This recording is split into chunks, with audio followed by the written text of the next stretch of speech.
Hai că mă fix pe mine, mă, uite-te, dați-vă și voi, mai vine și te. Lovi de tren. Ne-am luat și albinuțe. Avem de stat albinuțe de stopi. Pe scurt, am jucat vreo cam 3 ani în joc. Cred că vreo 3 ani. Le las așa și eu am mâncare permanentă. Adică când văd că nu mai e balot, mă duc și mai pun. N-am lăsat nicio misiune nefinalizată. Adică, indiferent de misiune, indiferent că ne costa sau nu ne scoteam banii, tot o făceam. Am luat panul ăla de acolo, de l-ați văzut. Ăla m-a ajutat extraordinar de mult. Salutare și bine v-am găsit la un nou episod cu Farming Simulator 22. Haideți să vedem ce reușim să facem în episodul de astăzi. După cum vedeți, avem o fermă complet nouă, cu foarte multe lucruri noi și am vrut să vă arăt și vouă zăpada. De-aia am pornit aici. Ne vedeți că timpul e la pătrăite 60 ca să treacă mai rapid. Am vrut neapărat să vă arăt zăpada. Ce avem nou? Păi, avem tractorașul ăsta, începem cu el. Avem un tractoraș nou. E un tractoraș micuț, nu e ce știi ce e foarte forțos. I-am pus front loader și cu o cupă. Și avem și un de ăsta de cărat paleți. Ne-am luat și albinuțe. Avem de stat albinuțe de stopi. Cred că e plin ăsta. Nu pot să-l împing eu de să iau aia. Sau? Nu dau seama. Mă rog. Ne-am luat albinuțe și mai avem și noi acolo sera. Plus astea de lână de la oi. Și luminile. Lumini, am pus lumini, am învățat să pun lumini. Am mai luat din animale cam toate. Atât bănuțul. Și am cumpărat cam câte 5 bucăți în fiecare, bine, mare parte. Păi ăsta se mișcă, nu știam că se mișcă, l-am văzut până acum că se mișcă. L-am pus de ceva timp, dar l-am văzut că se mișcă. Ne ajută mult asta că îmi plătește datoria aia la bancă, știți voi, și mai îmi dă și ceva bănuțul. Avem oi, avem câte 5 bucăți în fiecare, o să vă arăt imediat. Avem găini și băcuțe, plus mai avem acolo în spate, sau mă rog în față, depinde de unde îi privești. Avem purcelușii. Uite purcelușul. Ce paghiță. Costă mult, aia. Chiar mi-a plăcut că nu costă foarte mult. Ia să vă arăt și vouă. Cei care nu știți. Da, eu învăț și dacă sunt oameni care nu învață sau nu știu, vă arăt și ăsta de vaci costă foarte mult. Deci ăsta a fost o durere de cap. Dar ăsta nu costă mult, 28.000. Avem la oi 26.000 și la găini 6.000. Deci dacă stați voi să le calculați cu 6.000, cu 28 și cu 50, mă, să zicem în jurul la 150.000, 160.000, nu știu, puteți să calculați voi exact. A fost astea, albinele le-am luat pe astea mămăriștele de aici, 20.000 mi-a costat. Deci, să zicem, dacă facem așa un calcul, am zis că punem 200, să punem 170.000 la ăla. Mai mult ca sigur nu trece 170.000. Cu 20.000 albinele, sau cât am zis că e, da, 20.000, deci vreo 190.000, plus mi-am mai luat și eu o de-asta. Dacă văd, vă arăt. Dacă nu văd, nu vă arăt. Nu mai știu unde am găsit-o. Era o de-asta de stocare, mamaie, nu știu unde e. Nu e de la decorațiune la altceva. Decorațiuni, aveți lumini, vedeți, aveți tot felul de lumini. Eu am pus, cred că pe asta am pus de 600. Am împrăștiat în bază. Bine, asta e productivitate sau am jucat mai pe scurt, am jucat vreo cam 3 ani în joc. Cred că vreo 3 ani. Exceptând anul ăsta care a început. Și animalele le-am luat de 2 ani, cred că, nu știu. L-am luat de ceva timp, dar nu prea m-am ocupat de ele, în mare parte. Am mai dat și mâncare la ele, dar le-am mai și lăsat săracele să crăpe un pic așa. Pentru că n-am avut de fiecare dată mâncăriță. Bun, am spus că am luat câte 5 în fiecare, dar nu s-au mulțit, că au trecut 2 ani totuși, dar reproducerea la mine e pe capul ei. Câteodată scade sau se oprește pentru că ajunge sănătatea la 0. Te vedeți cum e aici, nu mai ai cereale, deci nu o să le cumpăr. Văcuțele sunt 50%, sunt ok. Rație mixtă am să fac, dar și fân, dar nu cred că am iarbă. Dar nu știu cum să pun, trebuie capacitate mai multă. Eu știu că pe vechile versiuni de joc, trebuie să pui din fiecare, știi, avea fiecare de vorul lui. Acum am pus rație mixtă o grămadă și după aia îmi zice că nu mai pot să pun fân, că nu mai are loc. Dar nu știu, cred că trebuie să balansez cumva astea. Și la purceluși la fel. Le scade sănătatea, că na, mai au hrană de bază, nu mai au. Aeroliti, au doar cereale. Hai să mai oprim tipul, să le mai dăm să mănânce ei. Mai dăm tipul pe 0,5. Ce am mai luat? Am luat astea de... Bine, astea le-am luat. Cred că după ultimul episod. M-am apucat imediat după ce am făcut episodul ăla. Am mai stat cu Dani, am mai stăs noi chestii și bănuși și misiuni și nebuneli. Am văzut și paleții după aici. Știți că aveam ceva pare strânși. A fost extraordinar de scump, dar au făcut și bănuțul. Și din ce am avut, ne-am luat pe rând. Ne-am luat cu o situare și cu de-asta de strâns. Întors, ca să de întors, asta e de strâns. Cu asta de strâns, de întors și după aia făcuse treaba asta. Am mai făcut câteva misiuni și chiriasem una de asta, că n-aveam bănuțul. Mă rog, pe scurt, în timp le-am făcut pe toate. Le-am cumpărat și pe astea ca să avem setul complet și putem să facem balozi rotunzi de siligi, balozi rotunzi de ăsta de fân și balozi rotunzi de paie din setul nostru. Am cumpărat și unul de ăsta de fertilizat între timp. Tot am avut închiriat când era perioada de fertilizare, l-aveam pe ăsta închiriat. Ne-a plăcut mult de tot și l-am cumpărat până la urmă. Și ăsta de rație mixtă, am văzut că mai era încă unul și încă ceva care cred că împrăștie paie, nu știu ce chestia aia. Am luat pe ăsta verde, că am zis că e mai mărișor. Și probabil o să mai stau să mai cumpăr. Astea sunt luate în timp, adică sunt luate în câțiva ani de joc. Și v-am spus, cu animalele, din păcate, după cum vedeți voi că și la lapte și la astea, eu nu prea, nici măcar am văzut lapte. Știu că la oi am văzut parcă 2 paleți. 2 de-ăștia. La oi știu că parcă am văzut 2 de-ăștia. Dar la restul animalelor nu prea. Nu m-am ocupat. La băcuțe trebuie să faci mereu rație mixtă. La oi știi ce fac? La oi în afară de apă. Uite că n-am și apa aici, trebuie să fii să pui. Dar le las așa, uite, le las așa balot de ăștia. Le las așa și eu am mâncare permanentă. Adică când văd că nu mai e balot, mă duc și mai pun. La băcuțe că trebuie să faci rație mixtă, trebuie să stai de ele și... Na, nu pot să stau de ele, să mai dau știi până înainte să mai... A fost un pic complicat și ne-am grăbit să facem cât mai mult. Pentru că cât mai mult să avem și noi un pic de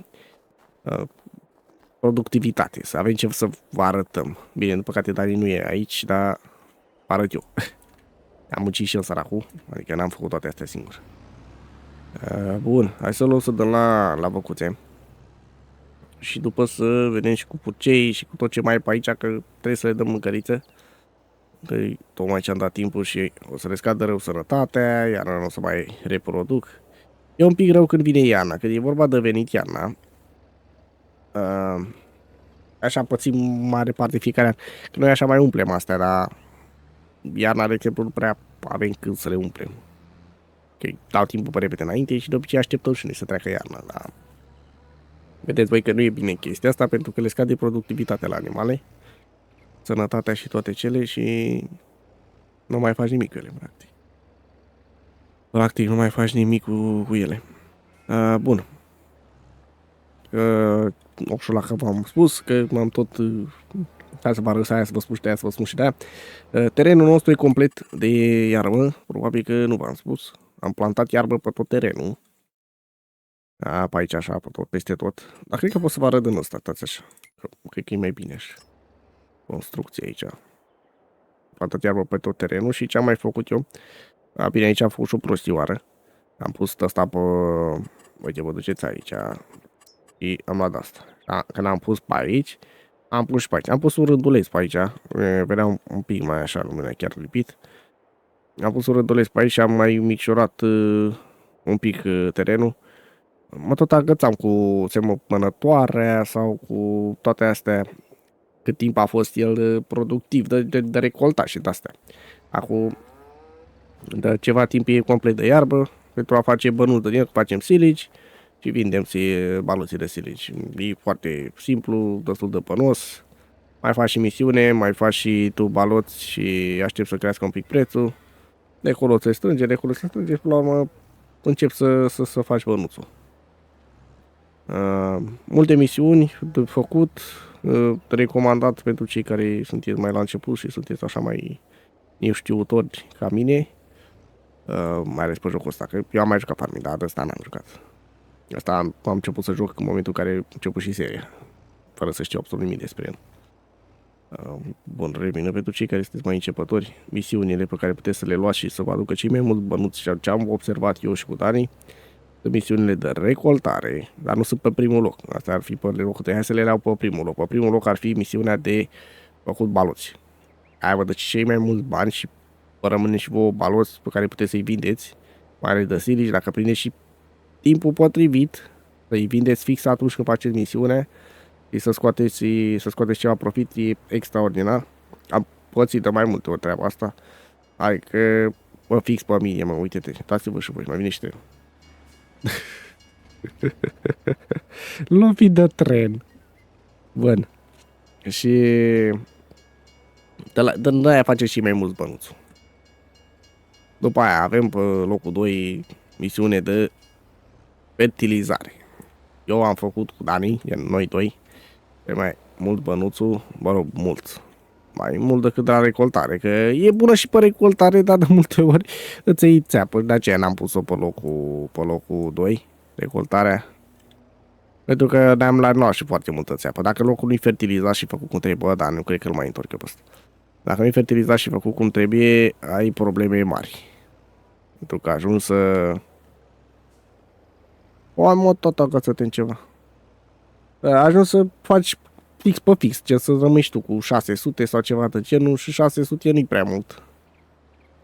Dacă stați să vă gândeți, să luați 600 după ce ați recoltat toată zona și vă luați decât bănuții aia de vidă, mai ales dacă n-aveți nici și combină și de-astea cum am fost noi la început și stăteam să mai pierdem și bănuție. După am avut combina și ne-a ajutat mult cu și combina. Mă, toată mă. Nu pot, cred că trebuie să vin cu celălalt. După ce am avut combina, luam direct banii pe care ne zicea jocul, 5.000 luam. Dacă n-aveai combina, mai stăteai să mai pierzi 800 sau 1000 sau în funcție de cât zicea acolo. Ceea ce e destul de rău. Și ce mai puteți să faceți, și am făcut și știți că v-am spus că o să iau oi. Eu așa v-am spus. Aș vrea să încerc cu oi. Într-adevăr, oi erau mai ieftini. Dar am luat panoul ăla de acolo, de l-ați văzut. Ăla m-a ajutat extraordinar de mult, deși a costat undeva la 80-90 de mii, nu mai știu cât costa. Știu că v-am spus episodul trecut. Dar în jur pe acolo, 80-90 de mii pe acolo. Sunt o grămadă de bănuți, dar poți să joci un an de zile și reușești să faci bănuție. Am muncat sigur și dacă faci toate misiunile sau în mare parte misiuni, cam tot ce misiune, și nu stai să cheltuiești aiurea, faci bani. Faci banii lejer. Noi numai din 2 misiuni de iarbă poți să iei 15.000 cu 15.000, dacă mai vii și tu ăștia de silici, dacă faci de silici, ajungi lejer la un 40-50 de mii, poate chiar mai bine. Bine, contează și prețul la silici atunci, dar e pe lejerean.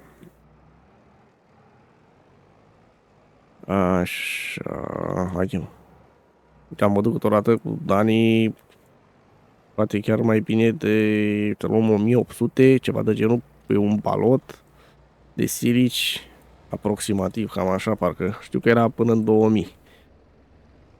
Până în 2000 de euro, un balot. Și aia nu era cine știe ce wow, dar dacă aveți un teren bun să aveți baloți strânși și să vin la aproape 2000, să zicem 2000, facem cifră rotundă ca să nu să ne chinuim să calculăm. Să vin la un 2000 balotul și tu ai 20 de baloți, aia sunt 40.000, tată. Deja te-ai scos jumătate de cât ar costa ăla. De-aia zic că merită. Merită și puteți să faceți bani ușor. Misiune de balotare. Lejer faceți. Sau pe balot de silici, nu știu, cred că siliciul e în afară de alea, cum le spune, fabrici, în afară de fabrici, ați văzut că puteți face un grămadă de fabrici în joc. În afară de fabrici, cred că siliciul e al doilea venit în joc. Știu că poți să faci și forestry, am văzut că poți să faci. Nu m-am băgat încă pe tăiat copaci și chestii. Am eu bănuți necesari, abia mi-am făcut și eu pe fermă, vedeți, de-abia încep să am strict la necesar în fermă, dar nu pot să fac de toate. Ne-am renunțat la mai face cereale și ca să fac bănuți cu siligiu. Eu, în momentul de față, nu am un teren pe care să pun și uite, niște grâu sau niște sfeclă sau cartofi chiar. Dar, oricum, dacă pun cartofi, îmi trebuie și utilajele să pot să plantez, să recoltez. De aceea nu pot să fac foarte multe, pentru că sunt oarecum la un început, abia am stabilit cât de cât o fermă. Dar ușor, ușor o să facem. Da, vă zic că e greu să faci o fermă, mai ales pe hard. Dacă jucați pe hard, e greu. Trebuie să stați mult și să jucați și destul de mult. Și mai ales dacă nu știi cu ce să facem ca să facem bani. Eu cu Dani la început făceam misiuni și le mai făceam și cu țeacă, că eram noi fraierică. De multe ori și acum mai facem prostii de astea. Nu acceptam alea cum trebuie. Gen, știți că trebuie să accepti, ia nu mai am apă. Trebuie să accepti misiunea aia cu utilajele lor. Noi n-aveam utilajele și dădeam acolo accept. Dar n-am lăsat nicio misiune nefinalizată. Adică, indiferent de misiune, indiferent că ne costa sau nu ne scoteam banii, tot o făceam. Deci închiriam noi utilajele și o făceam. O lăsam nefăcut. I-a spus, dai bă, tată, deci asta nu, să lăsăm o misiune nefăcută, nu. Aia, și dacă e și pe pierdere, e și pe pierdere. Aia, poți fraierică. Dar să nu lăsăm să fie misiunea anulată, că mi se pare urât. Nu știu, mi se pare urât. Accepți o misiune și după aia să-i zici, bă, nu mai vreau să fac misiune. Hai că am întors aici de toți banii. Eu nu sunt în bolan și m-am cam obișnuit cu el. Mă, tată, mă, nu mă las și pe mine să trec, că te-a călcat omul pentru tine. A intrat omul sub roată la remorcă. Da. Păi, în mare parte, cam asta e cu ferma. Asta e cu ce am reușit noi să facem până acum. Am tras destul de tare și am făcut destul de multe misiuni și baloți și cred că dacă îi mergi lui Dani să facă baloți, nu o să mai fac. Am făcut săracul la baloți. Era o misiune de asta în balotat și o făcea Dani. Eu eram cu combina. Eu eram pe recoltare și pe fertilizare. Bine, fertilizarea am mai fost și amândoi, gen, să mai duce el sau mai nu duceam eu. Dar ce a făcut el cel mai mult, cred că, bine, nu cel mai mult, odată a făcut, dar nici nu a zis că nu mai vrea să mai facă. A trâns cartofi oameni. Da, a strâns cartofi săracul, că a dat accept acolo, n-a acceptat cu ce îi dădea jocul. Dar noi nu eram prea bogați și a acceptat săracul cu ce ne-a dat nou jocul. Cartofii aia, cred că i-a luat lui Dani o grămadă de timp. Am făcut eu vreo 2-3 misiuni până a terminat Dani cu cartofii. Bun, ce am făcut, mă, l-am oprit. Na. Păi bun, dacă v-a plăcut acest episod, mă duc să-mi scot remorca că am blocat acolo. Dacă v-a plăcut acest episod, nu uitați să apăsați butonașul de like, să vă abonați la canal. Apăsați și pe clopoțelul acela pentru a fi notificați în momentul în care să postez un nou episod.